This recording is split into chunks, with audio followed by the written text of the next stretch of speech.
Hello everyone, welcome to our economics class. आज की video में हम कवर करने वाले हैं यूपीपीजीटी और यूपीपीसीएस जैसे परीक्षाओं के लिए मोस्ट इम्पॉर्टेंट इकोनॉमिक्स टॉपिक्स जैसे economic theory, law of demand, elasticity, utility analysis और स्टैटिक डायनेमिक एनालिसिस। ये वही टॉपिक्स हैं जहाँ से डायरेक्ट एमसीक्यूज़ और पीवाईक्यूज़ पूछे जा सकते हैं। तो आज हम इस वीडियो में भी कुछ MCQs एंड PYQs को डिस्कस करेंगे। So stay tuned, take your notes and let's start cracking economics. Start करते हैं अपना first MCQ। Economics is called both a science and an art because Hindi और इंग्लिश दोनों में रहेगा, बाइलिंगुअल है। अर्थशास्त्र को विज्ञान एवं कला दोनों कहा जाता है। क्यों कहा जाता है? चलिए, because it deals only with the theory, it studies only facts, it analyzes problems and suggests solutions, समस्याओं का विश्लेषण करता है एवं समाधान सुझाता है। it is purely mathematical। चलिए बताइए, तो ये क्यों है? क्योंकि it analyzes problems and suggests solutions, समस्याओं का विश्लेषण करता है एवं समाधान सुझाता है। क्वेश्चन था हमारा, क्या था? अर्थशास्त्र को विज्ञान एवं कला दोनों क्यों कहा जाता है? क्योंकि यह समस्याओं का विश्लेषण करता है एवं समाधान सुझाता है। सेकंड क्वेश्चन देखते हैं। Positive economics is related to, सकारात्मक अर्थशास्त्र का संबंध किससे है? मूल्य निर्णय से, नैतिक सिद्धांत, या क्या होना चाहिए, what ought to be, what is, value judgement, moral principles. तो क्या होना चाहिए? आंसर इज व्हाट इज, यानी क्या है। तो इसका हमारा क्या है? सकारात्मक अर्थशास्त्र का संबंध किससे है? हम क्या इसमें पढ़ते हैं कॉन्सेप्ट को? व्हाट इज यानी क्या है। नेक्स्ट है static analysis studies economic relations, यानी स्थैतिक विश्लेषण आर्थिक संबंधों का अध्ययन करता है। Options: over a period of time, यानी समय के साथ, eight a point of time, एक समय बिंदु पर, इन फ्यूचर, भविष्य में, इन चेंजिंग कंडीशंस, यानी परिवर्तित परिस्थितियों में। तो कब करता है? At a point of time, क्योंकि अलग अलग समय पर इसकी जो वैल्यूज़ हैं वो अलग अलग हो सकती हैं। ठीक है, तो क्या है? स्थैतिक विश्लेषण आर्थिक संबंधों का अध्ययन करता है at a point of time. Next है which is an example of dynamic analysis, गतिक विश्लेषण का उदाहरण कौन सा है? प्राइस डिटर्मिनेशन, यानी मूल्य निर्धारण, डिमांड एट ए given price, economic growth rate, आर्थिक विकास दर, लॉ ऑफ डिमांड या मांग का नियम। Answer is what? Economic growth rate. Question आपका फिर से देख लीजिए। Which is an example of dynamic analysis, गतिक विश्लेषण का उदाहरण कौन सा है? तो वो है इकोनॉमिक ग्रोथ रेट, यानी आर्थिक विकास दर। नेक्स्ट क्वेश्चन है law of demand is based on, मांग का नियम किस पर आधारित है? Law of supply, law of equi marginal utility, उपयोगिता का नियम, law of diminishing marginal utility या लॉ ऑफ रिटर्न्स। हिंदी में देखते हैं, पूर्ति का नियम, समसीमांत उपयोगिता का नियम, घटती सीमांत उपयोगिता का नियम या प्रतिफल का नियम। तो कौन सा है हमारा? Law of diminishing marginal utility, मांग का नियम। ठीक है, घटती सीमांत उपयोगिता का नियम है। Which of the following is an exception to the law of demand? निम्नलिखित में से कौन मांग के नियम का अपवाद है? तो मांग का नियम क्या होता है बच्चों? मांग का नियम कहता है कि यदि वस्तु की कीमत बढ़ती है, मतलब मांग का नियम प्राइस के रिलेटेड होता है। ये अगर अन्य बातें समान रहती हैं और सिर्फ वस्तु की कीमत बढ़ती है, प्राइस बढ़ता है, तो उसकी डिमांड कम हो जाती है। और इसका उल्टा भी होता है, यानी अगर वस्तु की कीमत कम होती है तो उसकी डिमांड बढ़ जाती है। ये तब होता है जब अन्य बातें कीमत के अलावा स्थिर रहती हैं या स्टैटिक रहती हैं। ठीक है, तो मांग का नियम का अपवाद किस पे होगा? जिस पर ये नियम उल्टा हो जाएगा। तो normal goods, given goods, substitute goods या इन्फीरियर गुड्स। सामान्य वस्तुएं, गिवन वस्तुएं, प्रतिस्थापन वस्तुएं या फिर हीन वस्तुएं। तो कौन सा होता है? ये होती हैं गिवन गुड्स, यानी गिवन वस्तुएं। क्योंकि गिवन वस्तुएं क्या होती हैं? अगर कीमत बढ़ती है तो इसकी डिमांड भी बढ़ती है और कीमत घटती है तो इसकी डिमांड भी कम होने लग जाती है। अच्छा, गिवन गुड्स जो हैं वो हीन वस्तुओं का ही एक पार्ट है, इन्फीरियर गुड्स में आती हैं, राइट। नेक्स्ट देखते हैं, price elasticity of demand is measured by, मांग की मूल्य लोच किससे मापी जाती है? तो मांग की मूल्य लोच को कैसे मापेंगे हम, बताइए। ऑप्शन ए है delta P upon delta Q upon delta P, percentage delta Q upon percentage delta P, या marginal utility upon total utility. तो आंसर क्या है आपको पता है, percentage change in quantity and percentage change in price, ठीक है, यानी option C is right. Next है, if price falls and total expenditure increases demand is, यदि मूल्य घटने पर कुल व्यय बढ़ता है तो मांग होती है। मूल्य घटने पर कुल व्यय बढ़ रहा है तो मांग कैसी होगी, परफेक्टली इनइलास्टिक होगी, इनइलास्टिक होगी, इलास्टिक होगी, या यूनिट इलास्टिक होगी, पूर्ण एलोच, एलोच, लोचदार या एकक लोच। तो क्या आंसर आएगा, ये इलास्टिक होगी यानी लोचदार होगी, ठीक है। लोचदार होगी तो क्या होता है, मूल्य घटने पर कुल व्यय बढ़ता है तो मांग होती है हमारी लोचदार, है ना, ठीक है।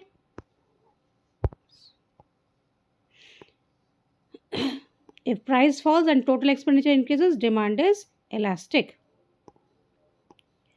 Marginal utility means, सीमांत उपयोगिता का अर्थ है total satisfaction from last unit consumed, अंतिम इकाई से प्राप्त संतुष्टि, मैक्सिमम यूटिलिटी अधिकतम उपयोगिता, या यूटिलिटी ऑफ फर्स्ट यूनिट प्रथम इकाई की उपयोगिता। तो आप जानते हैं सभी क्या होता है इसका, satisfaction from the last unit consumed, अंतिम इकाई से प्राप्त संतुष्टि। क्या था हमारा ये, सीमांत उपयोगिता, क्योंकि सीमांत की बात हो रही है तो लास्ट यूनिट जो कंज्यूम की है उससे कितनी सेटिस्फैक्शन मिली है, सीमांत उपयोगिता, ठीक है।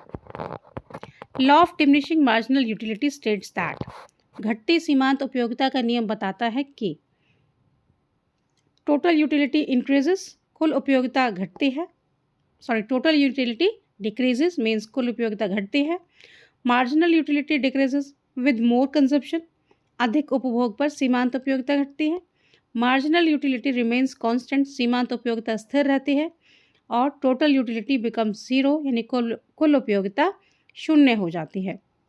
तो इसका आपका आंसर क्या होगा, क्वेश्चन था घटती सीमांत उपयोगिता का नियम क्या कहता है।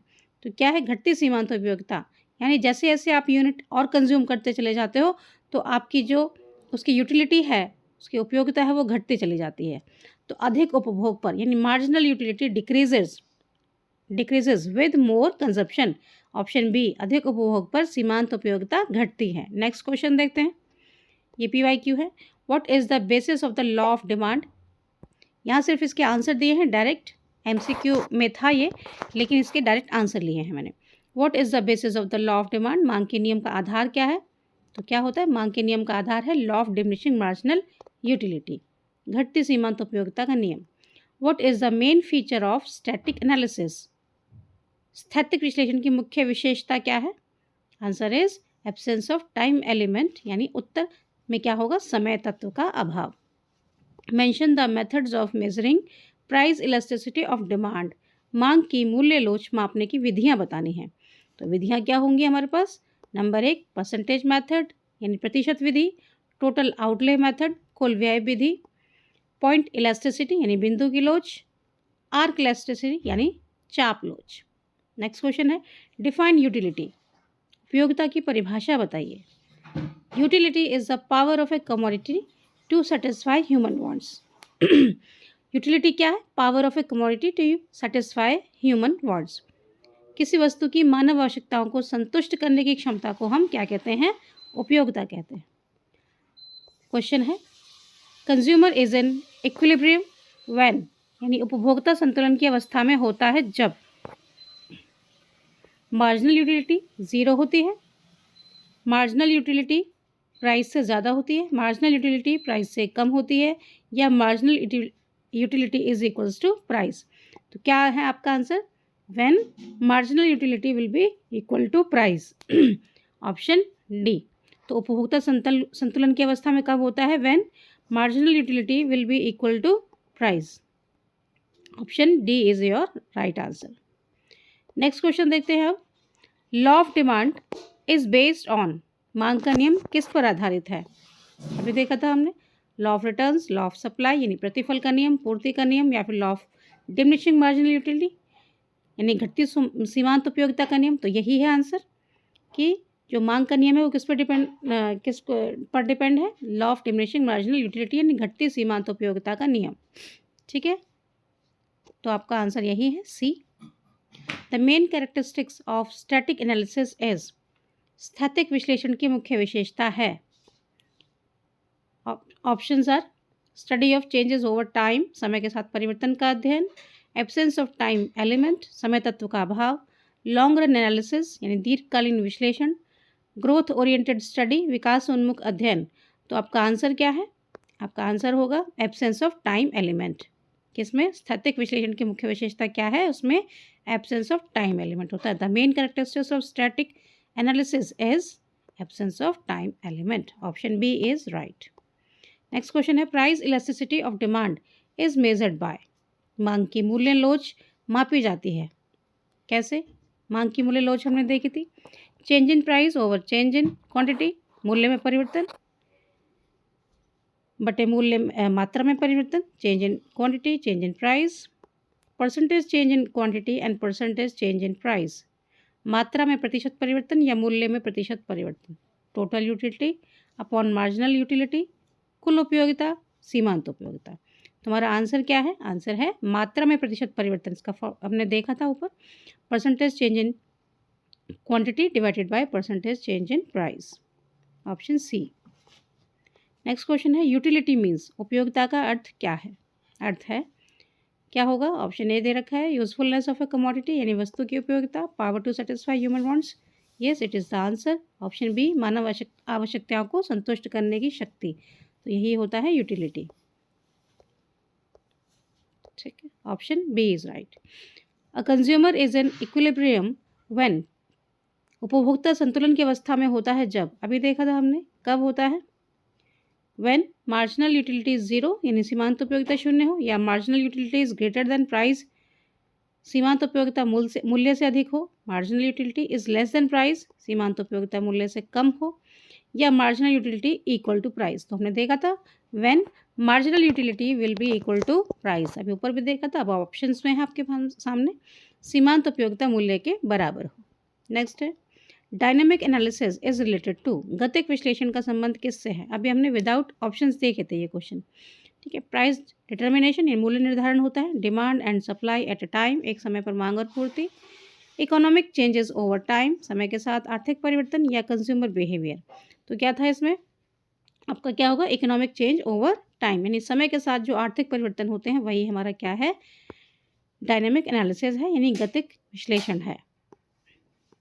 नेक्स्ट देखते हैं, according to the total outlay method demand is unitary elastic when, कुल व्यय विधि के अनुसार मांग एकक लोचदार होती है जब, क्या होगा? ऑप्शंस देखते हैं। Number 1, price and total expenditure move in same direction, मूल्य और कुल व्यय एक ही दिशा में बदले, price falls and total expenditure rises, मूल्य घटे और कुल व्यय बढ़े, price rises and total expenditure falls, मूल्य बढ़े और कुल व्यय घटे, टोटल एक्सपेंडिचर रिमेन्स कांस्टेंट, कुल व्यय स्थिर रहता है। तो क्या था हमारा? When price rises and total expenditure क्या हो? फॉल्स हो, कि प्राइस बढ़ रहे हैं और टोटल एक्सपेंडिचर हमारा क्या हो रहा है? कम हो रहा है, मूल्य बढ़े और कुल व्यय घटे। तो इसी को हम कहते हैं क्या? कुल व्यय विधि के अनुसार मांग एकक लोचदार होती है। ठीक है, according to total outlay method demand is unitary elastic when price rises and total expenditure falls. अब देखते हैं कुछ पीजीटी में पूछे हुए PYQ. Economic theory mainly deals with, आर्थिक सिद्धांत मुख्य रूप से किससे संबंधित है? इकोनॉमिक हिस्ट्री आर्थिक इतिहास, कॉज एंड इफेक्ट रिलेशनशिप कारण और परिणाम संबंध, इकोनॉमिक पॉलिसीज यानी आर्थिक नीतियाँ, या इकोनॉमिक प्लानिंग आर्थिक योजना। तो सही उत्तर क्या होगा हमारा? Option cause and effect relationship यानी कारण परिणाम संबंध। क्या था हमारा ये क्वेश्चन? आप देख लीजिए, economic theory mainly deals with यानी आर्थिक सिद्धांत मुख्य रूप से किससे संबंधित है? तो cause and effect relationship. Next question है, economics is a science because, अर्थशास्त्र को विज्ञान इसलिए कहा जाता है क्योंकि इट इज़ वैल्यू बेस्ड यानी मूल्य आधारित है। It studies human behaviour scientifically, यह मानव व्यवहार का वैज्ञानिक अध्ययन करता है। इट सजेस्ट वेलफेयर पॉलिसीज़, यह कल्याणकारी नीतियाँ समझाता है। It is normative in nature, यह मानकात्मक है। करेक्ट आंसर क्या होगा हमारा कि ये क्या करता है, it studies human behaviour scientifically, ये मानव व्यवहार का वैज्ञानिक अध्ययन करता है। तो next question, normative economics is related to, मानकात्मक अर्थशास्त्र का संबंध है किससे, फैक्ट्स यानी तथ्यों से, व्हाट इज़ यानी क्या है, तो यही हमारा आंसर होना चाहिए। व्हाट इज़ यानी क्या है, व्हाट ऑट टू बी क्या होना चाहिए, और स्टैटिक्स यानी सांख्यिकी। तो सही उत्तर हमारा क्या है, what ought to be, sorry, क्या होना चाहिए, क्या है, क्या होगा और क्या होना चाहिए। ठीक है, तो नॉर्मेटिव इकोनॉमिक्स में क्या होगा, क्या होना चाहिए। Static analysis assumes, static analysis क्या एज्यूम करता है, स्थैतिक विश्लेषण में माना जाता है कि चेंज इन ऑल वेरिएबल्स, सभी चरों में परिवर्तन, time element, no change over time, समय के साथ कोई परिवर्तन नहीं, लॉन्ग रन ग्रोथ, दीर्घकालीन विकास। तो क्या नो चेंज, तो स्टैटिक की बात हो रही है, एक टाइम में जो फिक्स स्टैटिक रहता है, तो क्या है, no change over time. Static analysis में क्या एज्यूम करते हैं कि no change over a time, एक फिक्स टाइम पे कोई चेंज नहीं होगा, स्थैतिक विश्लेषण माना जाता है वो, no change over time. Which of the following is studied under dynamic analysis, dynamic analysis में क्या पढ़ते हैं, निम्नलिखित में से किसका अध्ययन गतिक विश्लेषण में किया जाता है, तो किसका अध्ययन करते हैं हम, प्राइस डिटर्मिनेशन करते हैं, मूल्य निर्धारण, डिमांड एट ए गिवन टाइम, एक समय पर मांग, इकोनॉमिक ग्रोथ यानी आर्थिक विकास, कंज्यूमर इक्विलिब्रियम यानी उपभोक्ता संतुलन, तो किसका करते हैं हम, इकोनॉमिक ग्रोथ का करते हैं यानी आर्थिक विकास का करते हैं, किस में, डायनेमिक एनालिसिस में। ठीक है, law of demand shows relationship between, मांग का नियम किसके बीच संबंध को दर्शाता है, प्राइस एंड सप्लाई, मूल्य और पूर्ति, प्राइस एंड डिमांड, मूल्य और मांग, इनकम एंड डिमांड, आय और मांग, कॉस्ट एंड सप्लाई, लागत और पूर्ति। तो आंसर क्या होना चाहिए, आप answer should be, answer B, price and demand. तो मूल्य और मांग के बीच जो संबंध है वही मांग का नियम होता है। ठीक है, तो सही उत्तर बी है। Which is not an exception to law of demand, निम्नलिखित में से कौन मांग के नियम का अपवाद नहीं है, मांग के नियम का अपवाद नहीं है, गिफन गुड्स यानी गिफन वस्तुएं, वेबलिन गुड्स यानी वेबलिन वस्तुएं, नेसेसरीज आवश्यक वस्तुएं, नॉर्मल गुड्स यानी सामान्य वस्तुएं। तो मांग के नियम का अपवाद, देखो नॉर्मल गुड्स तो होगा नहीं, ठीक है, कौन सा होगा बताइए जल्दी से, तो हमारी क्या होगा, ये अपवाद नहीं है। हाँ, अच्छा अपवाद की बात की है तो अपवाद तो नॉर्मल गुड्स नहीं है, क्योंकि नॉर्मल गुड्स पर ही मांग का नियम लागू होता है। ठीक है, नेक्स्ट क्वेश्चन है, when percentage change in quantity demanded is greater then percentage change in price demand is, जब मांग की मात्रा में प्रतिशत परिवर्तन मूल्य के प्रतिशत परिवर्तन से अधिक हो तो मांग कैसी होती है, इनइलास्टिक यानी अलोचदार, यूनिट इलास्टिक यानी एकक लोचदार, इलास्टिक यानी लोचदार, परफेक्टली इनइलास्टिक पूर्ण अलोचदार। तो हमारा क्या होगा, जब क्या हो, when percentage change in quantity demanded is greater then percentage change in price, demand is क्या होगी हमारी, क्या होगी, इलास्टिक होगी। ठीक है, इलास्टिक होगी, answer C. Arc elasticity of demand is used when, चाप लोच का प्रयोग किया जाता है जब change in price is very small यानी मूल्य परिवर्तन बहुत कम हो, 2 points on demand curve are given, मांग वक्र पर 2 बिंदु दिए हों, डिमांड इज परफेक्टली इलास्टिक यानी मांग पूर्णतः लोचदार हो, और प्राइस रिमेन्स कांस्टेंट यानी मूल्य स्थिर हो। तो आंसर क्या है हमारा इसका, 2 points on demand curve are given, 2 points on demand curve are given, मांग वक्र पर 2 बिंदु दिए हों, तो क्या होता है, चाप लोच का प्रयोग किया जाता है। Total utility is maximum when, कुल उपयोगिता अधिकतम होती है जब MU is maximum, MU is 0, MU is negative और प्राइस 0 हो। तो कब होगा, व्हेन MU इज यानी मार्जिनल यूटिलिटी क्या हो जाए, 0 हो जाए, तो टोटल यूटिलिटी क्या होती है, वहाँ अधिकतम होती है। तो total utility is maximum when marginal utility become 0। Next question है, law of diminishing marginal utility applies to. घटती सीमांत उपयोगिता का नियम लागू होता है प्रोडक्शन पर, कंजम्पशन पर, डिस्ट्रीब्यूशन पर, एक्सचेंज पर। ठीक है, उत्पादन, उपभोग, वितरण या फिर विनिमय पर। तो घटती सीमांत उपयोगिता का नियम किस पे लागू होता है? कंजम्पशन पर होगा ऑब्वियसली, उपभोग पर। Option B will be right. तो ये थे आपके कुछ क्वेश्चंस, हमने प्रैक्टिस किए। आपको ये क्लास कैसी लगी हमें कमेंट बॉक्स में ज़रूर लिखें और लाइक शेयर कीजिए। पहली बार आए हैं तो सब्सक्राइब कीजिए। Thank you.